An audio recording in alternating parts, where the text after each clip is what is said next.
मराठी रेसिपीमध्ये आपणा सर्वांचे स्वागत करते। तर चला मैत्रिणींनो, आता उन्हाळा सीझन सुरू झालेला आहे, तर सर्वांची मिरची मसाला करण्याची गडबड तर चालूच असेल। तर अगदी परफेक्ट पद्धतीने मालवणी पद्धतीचा मसाला कसा बनवायचा ते आज आपण बघूया। तर मी ते 1 किलोचा सुट्टा मसाला बाजारातून आणलेला आहे आणि आपल्याला 1 किलोच्याच प्रमाणामध्ये अगदी परफेक्ट असा मसाला बनवायचा आहे। तर त्यासाठी मी ते सर्वप्रथम हे पॅकेट खोलून घेते। तर त्यामध्ये बघा इतके सर्व सामान आहे, सर्व काही 100 ग्रॅम असे सर्व यामध्ये साहित्य आहे।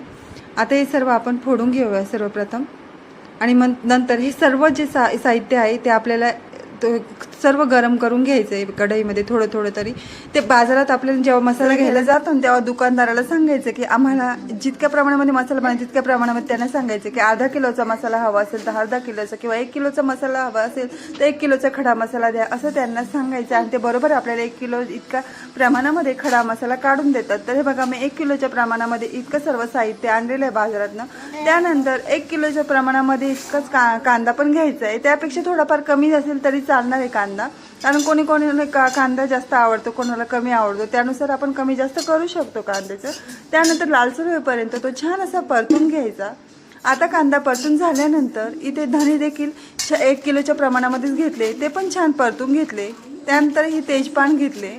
तर हे सर्व साहित्य आपल्याला छान प्रकारे म्हणजे खमंग होईपर्यंत परतून घ्यायचे, कारण हा सर्व मसाला जो असतो ना तो जर छान प्रकारे परतून घेतला तर त्यातील जो कच्चेपणा असतो तो सर्व निघून जाईल आणि मसाला अगदी स्वादिष्ट बनेल। तर यासाठी आपल्याला सर्वच त्यातले जे साहित्य आहे दुकानदाराने दिलेलं असतं ते सर्व साहित्य घ्यायचं आणि ते थोडं थोडं गरम होईपर्यंत परतून घ्यायचं आहे, जेणेकरून परतवल्यानंतर त्याला छान असं स्वाद सुटेल। तर दुकानदार काय सांगतात की फक्त कांदा मिरच्या आणि धणेच तुम्ही गरम करून घ्यायचे, असे प्रत्येकाची म्हणजे पद्धत असते, परंतु तसं न करता आपण जो सर्व मसाला आणलेला आहे तो सर्व देखील परतून घ्यायचा आहे। बघा मी सर्व इथे प्रत्येक साहित्य इथे गरमच करून घेतलेलं आहे आणि आता सर्व साहित्य परतून झाल्यानंतर हे बघा पूर्णपणे आता हे थंड होण्यासाठी साईडला ठेवते आणि ते थंड झाल्यानंतर इथे मी पुन्हा 1 किलो प्रमाणे इतकेच खोबरे घेतले आहे, त्याचे मस्त काप करून घेतले आणि ते पण छान लालसर होईपर्यंत परतून घेते।